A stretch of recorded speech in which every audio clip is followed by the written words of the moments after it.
India میں عدالت عظمیٰ نے ایک تاریخی فیصلہ سنایا جس کے سیکس ورکر کی زندگی اور ان کی سماجی حیثیت پر بہتر اثرات مرتب ہونے کی امید کی جا رہی ہے۔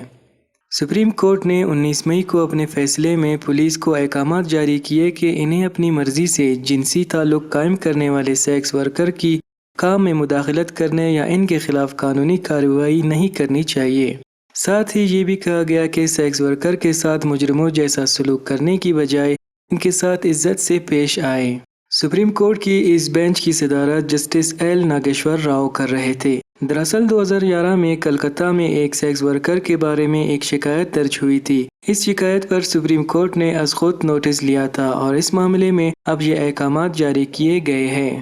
اس معاملے میں دربار مہیلا سمنوے کمیٹی کی پیروی سینئر وکیل آنند گروور کر رہے تھے۔ یہ کمیٹی خواتین کے حقوق کے لیے کام کرتی ہے۔ انہوں نے بتایا کہ یہ عدالت عظمیٰ کا ایک زبردست فیصلہ ہے۔ انہوں نے کہا کہ یہ پہلی بار ہے کہ سپریم کورٹ نے سیکس ورکر کے بارے میں اتنا بڑا فیصلہ سنایا ہے۔ آنند گروور نے بتایا کہ سپریم کورٹ کے اس فیصلے نے سیکس ورکرز کی برادری کو ایک بہت ہی اچھا پیغام دیا ہے۔ اب سیکس ورکر کے ساتھ عزت سے پیش آیا جانا چاہیے، نہ کہ ان کے ساتھ مجرموں جیسا سلوک یا ایسا سلوک جیسے وہ اس ملک کے شہری نہیں ہیں۔ انہیں راشن کارڈ، شناختی کارڈ اور آدھار کارڈ جیسے حقوق دیے گئے ہیں۔ گروور نے یہ بھی کہا کہ اگر سیکس ورکر اپنی مرضی سے کسی کے ساتھ جنسی تعلق قائم کرنا چاہتے ہیں اور پولیس چھاپا مارتی ہے تو اسی صورتحال میں پولیس کسی بھی سیکس ورکر کو گرفتار نہیں کر سکتی ہے، نہ ہی اس بنیاد پر ان کے خلاف کوئی مقدمہ چلایا جا سکتا ہے۔ وہ مجرم نہیں ہے۔ گروور نے کہا کہ سپریم کورٹ کے اس فیصلے میں سیکس ورکر کے پیشے کے بارے میں کوئی بات نہیں کی گئی ہے، بلکہ یہ معاملہ پورے ملک میں سیکس ورکر کی عزت اور ان کے ساتھ ہونے والے سلوک کی بات کرتا ہے۔ انڈیا کی ایک اور مشہور قانون دان سپریم کورٹ کی سینئر وکیل کامنی جائسوال نے کہا کہ سیکس ورکر کو ہر وقت مجرموں کی نظر سے نہیں دیکھا جا سکتا ہے، وہ بھی آخرکار انسان ہے۔ سیکس ورکرز کو جینے کے لیے بنیادی عزت دی جانا ایک بڑی بات ہے۔ آخرکار ہمیں یہ بات سمجھنے کی ضرورت ہے کہ ان کے پاس روزی کمانے کے لیے کوئی اور ذریعہ نہیں ہے۔ وہ یہ کام شوق سے نہیں کرتے، انہیں اس پیشے میں دھکیل دیا جاتا ہے۔ سپریم کورٹ کا یہ فیصلہ سیکس ورکر کی سماجی حیثیت کو بہتر بناتا ہے۔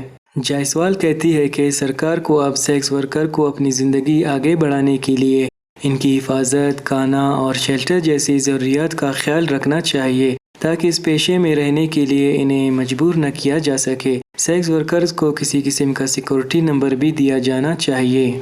انہوں نے اس بات پر بھی زور دیا کہ اس بارے میں پولیس کو حساس اور جوابدہ بنانے کی ضرورت ہے۔ اس کے ساتھ ہی مردوں کو بھی اس معاملے میں حساس ہونے کی ضرورت ہے۔ خواتین کے حقوق کے معاملے میں پیش رہنے والی وکیل ورندا گروور کہتی ہے کہ سپریم کورٹ کے اس فیصلے نے سیکس ورکرز کو دیگر شہریوں کی طرح قبول کرنے کا حکم دیا گیا ہے اور اس فیصلے کا احترام کیا جانا چاہیے۔ انہیں قانونی تحفظ فراہم ہونا چاہیے جو کہ سختی سے لاگو ہو۔ 2011 میں سپریم کورٹ نے اس معاملے میں از خود نوٹس لیا تھا۔ اس کے بعد سپریم کورٹ نے اس معاملے پر غور کرنے کے بعد ایک کمیٹی تشکیل دی تھی۔ 19 مئی 2022 کو کمیٹی کی سفارشات پر اچھی طرح غور کرنے کے بعد سپریم کورٹ نے یہ احکامات جاری کیے ہیں۔ اس پینل کی صدارت پردیپ گھوش کر رہے تھے۔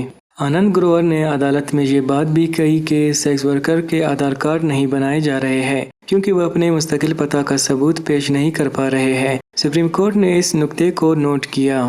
سپریم کورٹ نے نوٹس جاری کر کے UIDAI سے صلاح مانگی ہے کہ گھر کا مستقل پتہ نہ ہونے کی صورت میں کیا کرنا چاہیے تاکہ ایسی صورتحال میں بھی کسی سیکس ورکر کو آدھار کارڈ جاری کیا جا سکے۔ UIDAI نے اپنے حلف نامے میں تجویز پیش کی تھی کہ اگر کوئی sex worker national AIDS control ادارے کی فہرست میں ہے اور وہ آدھار کارڈ کے لیے درخواست دے تو پتے کا ثبوت نہ ہونے کی صورت میں بھی انہیں آدھار کارڈ جاری کیا جا سکتا ہے۔ سپریم کورٹ نے کہا کہ اگر سیکس ورکر کا آدھار کارڈ بنایا جا رہا ہے تو ان کا آدھار کارڈ پر ایسی کوئی بات نہیں ہونی چاہیے جس سے واضح ہوتا ہے کہ وہ سیکس ورکر ہے۔